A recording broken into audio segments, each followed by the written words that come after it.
네, 다음 질의 순서는 최혁진 위원님입니다. 시작해 주십시오. 네, 장관님.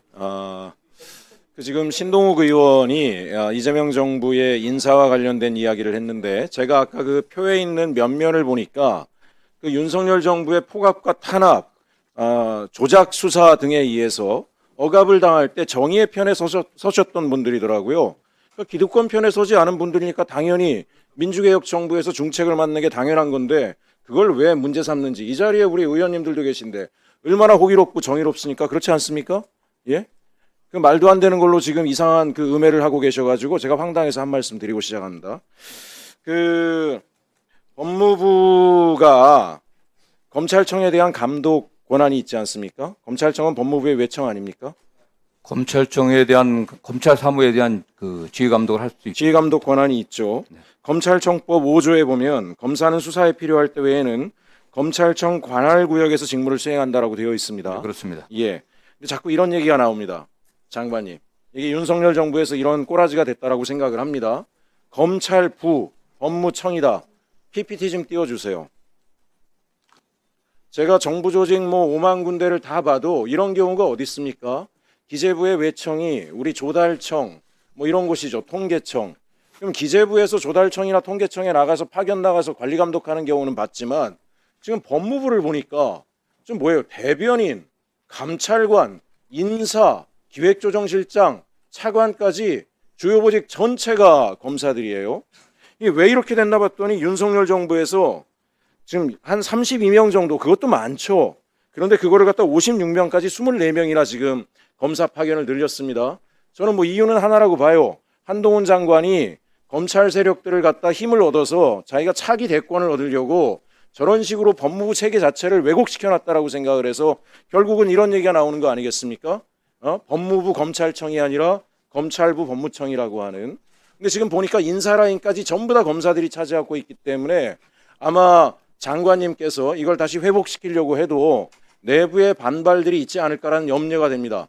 단호한 인사 조치를 통해서 법무부 내부의 검사 조직이 소위 말하는 역으로 법무부를 관리 감독하는 듯한 그런 우려, 국민적 우려를 해소시켜 주셨으면 하는 기대를 좀 하고 있습니다. 관련해서 제가 조금만 말씀드리면 법무부에 하는 일이 검찰만 관계된 게 아니고 출입국, 인권 보호, 그다음에 교정, 국제법무도 여러 가지 분야가 있습니다. 그 대부분들은 대개 탈검찰을 해갖고 과거에 검찰들이 임명됐지만 지금은 다 비검찰 출신들이 전문직들이 임명되고 있고요. 예. 그다음에 해당 부분도 사실 뭐 검찰 인사 관련 검찰국에서는 어쩔 수 없는 측면들이 좀 있고 법무실 같은 경우도 실제로 이제 해당 분야의 어떤 전문성이라을 갖고 있는 그런 분들을 외부에서 모셔봤지만은 대개 1년 10개월, 2년도 안 돼서 다 나가버렸습니다.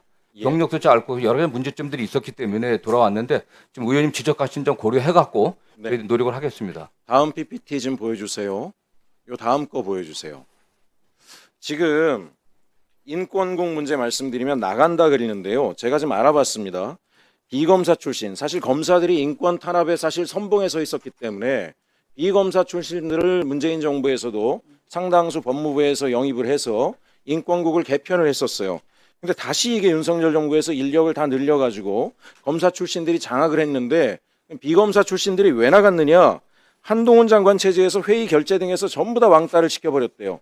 그러니까 이건 뭐냐면 조직적으로 한동훈 장관이 검사들과 짜고 비검사 출신들이 법무부 안에서 역할하는 것을 음해하고 모욕 주고 왕따시켜서 이런 일이 생겼기 때문에 저는 어쨌든지 간에 차관이라든가 기조실장이라든가 주요 보직이 비검사 출신으로 가서 비검사 출신의 전문가들이 법무부의 목적에 맞게 일할 수 있도록 하고 오히려 역으로 검찰청에 법무부의 일반직 공무원들 중에 역량 있는 분들이 파견 나가서 나중에 공소청이 되더라도 관리 감독이 이루어질 수 있도록 되는 게 좋겠다라고 생각을 합니다. 하나 좀 더 보면 다음 PPT 좀 보여주세요. 지금 그 외부기관 파견도 엄청나게 많이 늘었어요. 도대체 검사들이 왜 정부 주요 보직에 다 나가서 저렇게 많은 자리를 차지하는지 다음 PPT 보여주세요. 저는 이제 이 부분이 더 중요하다고 생각합니다. 해외 파견도 보면 이게 정부 조직 중에서 검사 조직과 검찰청과 기재부만 이런 일을 합니다. 무슨 얘기냐면 외교부 국정원까지 압력을 넣어서 딜해가지고 주요 해외의 주요 자리들을 자기들이 차지하고 가요. 그런데 보세요. 대사관도 어디만 갑니까? 미국 대사관, 일본 대사관, LA 총영사관, 중국 대사관, UN 대표부. 아니 검찰들이 나갈 거면 아까 캄보디아 얘기하던데 윤석열 정부에서 1조씩이나 쏟아주겠다라고 약속을 하고 대한민국 국민들이 저런 꼴을 당하는데 그 꼴을 당하도록 윤석열 김건희가 엉망을 만들어놨는데 차라리 검사들을 캄보디아 대사관 보내가지고 수사를 제대로 하도록 하든가. 왜 좋은 자리에, 제가 왜 저런 자리만 기재부나 검찰이 힘을 사용해서 가느냐 물어봤어요. 자녀 교육 때문에, 학위 때문에. 대부분 다수 놀고 있다 그래요. 예?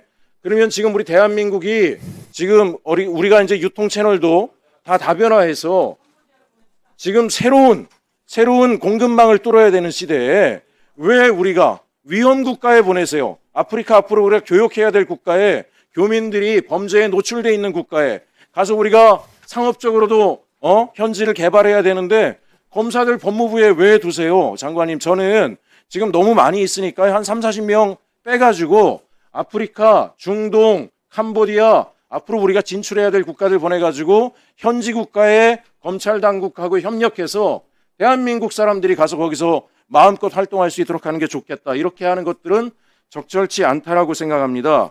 그래서 마지막으로 제가 장관님께 좀 부탁드리고 싶은 것은 이제 검찰 개혁을 지금 장관님께서 잘 해주고 계셔서 저도 굉장히 존경하는 마음이고 응원하는 마음인데요. 여전히 어쨌든 1년이라는 시간 동안 검찰 개혁이 완수돼야 될 시간 동안 많은 국민들은 우리 법무부가 검찰의 일종의 작업이라든가 이런 것으로부터 좀 자유로워지지 않겠는가, 국민의 법무부로 거듭나야 되지 않겠는가 하는 우려들이 있기 때문에 좀 힘을 내셔가지고 검찰 개혁이 완수될 때까지 장관님께서 이런 의혹들을 좀 철저하게 해소하고 말씀드린 것처럼 인사조치를 어떻게 개편할 건지를 기획안이 마련되면 저희 의원실에 보고까지 해주시길 부탁드립니다. 예, 좀 간단히 답변을 좀 드리겠습니다. 네. 정부 안에 파견되는 것은 제가 그 장관 취임 이후에 해당 부처의 의견을 듣고 파견했습니다.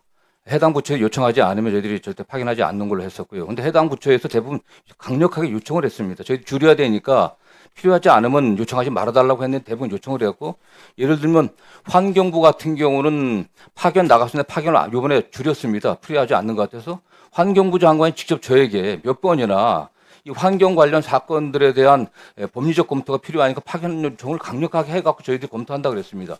외국 같은 경우도 법무부가 일방적으로 보내는 게 아니라 사실 외교부하고 이제 기재부 협의를 거쳐야 되는데 대개 민사라든가 또는 그 관련 범죄 또는 사법공조 차원에 필요한 데 주로 보내왔습니다. 다만 의원님 지적하신 범죄가 다발하는 지역에 동남아라든가 이런 지역에 대해서는 수사관들을 좀 파견하고 있거든요.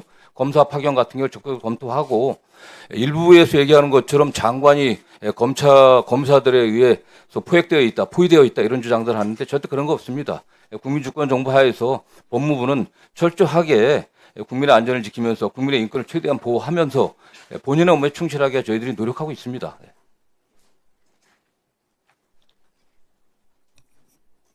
네, 수고하셨습니다. 다음은 곽규택 의원님 질의 순서입니다. 시작해 주십시오.